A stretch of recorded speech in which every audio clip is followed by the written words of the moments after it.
অনেক জায়গায় দেখি ছাত্রদেরকে ছাত্ররা এদের টানাটানি করে নামায়, এটা কোনোভাবেই ইসলাম গ্রহণযোগ্য নয়। স্যারের যত অপরাধী হোক, একটা ছাত্র স্যারের গায়ে হাত দিলে ওর সব জ্ঞান আল্লাহ নষ্ট করে দিবে। অত্যন্ত নাজুক একটি জায়গা টিচাররা। একজন প্রাইমারি স্কুলের দাম, স্যারের দাম সবচেয়ে বেশি, কারণ তিনি না পড়ালে আমি হাই স্কুলে যেতে পারতাম না। হাই স্কুলের স্যারের দাম তারপরে বেশি, তিনি না পড়ালে আমি কলেজে যেতে পারতাম না। এরপরে কলেজের স্যারের দাম বেশি, উনি না পড়ালে ইউনিভার্সিটি দেখতাম না। ঠিক না ঠিক? এই জন্য কখনোই কোনো স্যারের কোনো বেইজ্জতি করব না আমরা। আল্লাহ বুঝার তৌফিক দান করুন। স্যার স্যার যে কোনো দল করুক, তা আমার স্যার তো, আমার স্কুলের তো তিনি স্যার। ঠিক না ঠিক? এই জন্য শিক্ষা গুরু সবচেয়ে দামি আল্লাহর কাছে, রুহের ওস্তাদ। আমাদের নবীও কি ছিলেন? কি ছিলেন? তিনি পরিচয় দিতেন বুআইস্তু মুআল্লিমান, আমি শিক্ষক হয়ে প্রেরিত হয়েছি। তিনি সব বিষয়ের স্যার ছিলেন। আল্লাহ আমাদের যত স্যার এসেছেন সবাইকে কবুল করেন। অনেক ওলামা হযরত এসেছেন, আমি যাদের ছাত্র হতে পারলে ধন্য হতাম। হাফেজদের উস্তাদ এসেছেন, আল্লাহ সে সমস্ত আলেমদেরকে, মসজিদের ইমামদেরকে কবুল করুন।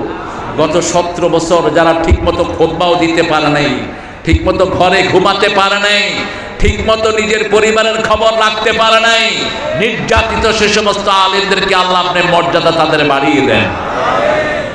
এখানে হিন্দু সম্প্রদায়ের যে ভাই বোনগুলো আছেন, আল্লাহ যেন তাদেরকে কোরআনের জন্য কবুল করেন। হিন্দু ভাই বোনেরা, আপনাদের কিতাবে আমাদের কোরআনের কথা বারবার এসেছে, বারবার এসেছে লা ইলাহা ইল্লাল্লাহু মুহাম্মাদুর, এবং আপনাদের 7টা কিতাবেই এসেছে जिसका अंतिम श्लोक होता है वल्ले वल्ले ला इलाहा इल्लल्लाह मुहम्मद रसूलुल्लाह, उसका अंतिम जिंदगी आसान हो जाता है। एक हादिसेर अनुबाद লেখা হয়েছে যে যার শেষ কথা হয় লা ইলাহা ইল্লাল্লাহ মুহাম্মাদুর, তার চিরস্থায়ী জীবন সুখের হয়ে যায়। সুবহানাল্লাহ। এর চেয়ে দামি কথা আর কি হতে পারে? আপনাদের কিতাবগুলো আপনারা পড়বেন, পড়ে দেখবেন আপনাদের কিতাবেই শিক্ষা দিচ্ছে লা ইলাহা ইল্লাল্লাহ মুহাম্মাদুর। সেই ধর্মীয় আমাদের ধর্মের পাশেই যারা থাকেন, অর্থাৎ পড়লে কিন্তু একজন হিন্দু ভাইও হিন্দু ধর্মে থাকতেন না।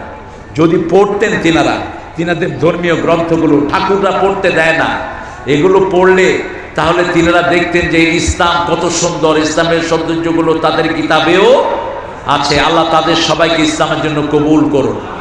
আমরা ইসলাম ছাড়া অন্য কিছু মানব না। আমরা নবীর দল ছাড়া কারো দল করব না, কোন পান্ডা নেতার দল করব না। একজন নেতা। কয়জন? তোমার নেতা, আমার নেতা। এটা কার কথা? কার কথা? আনা সাইয়্যিদে বলদে আদম। রাসূল বলতেন আদমের যত সৃষ্টি আছে সব সৃষ্টির জন্য আল্লাহ আমাকে নেতা বানিয়েছেন, আমি কোনোদিন কারো কর্মী হইনি। জিবরাইল আমিন আলাইহিস সালাম বলছেন ইয়া রাসূলুল্লাহ, কত ফোঁটা বৃষ্টি পড়ে আমি গুনতে পারি, কতগুলো পাথর দুনিয়াতে আছে আমি গুনতে পারি, আকাশের তারা গুনতে পারি, কিন্তু আপনার উপর দুরূদ পড়লে কত সওয়াব হয় এটা গণার ক্ষমতা আমি জিবরাইল আলাইহিস সালামের না। আল্লাহুম্মা সাল্লি আলা।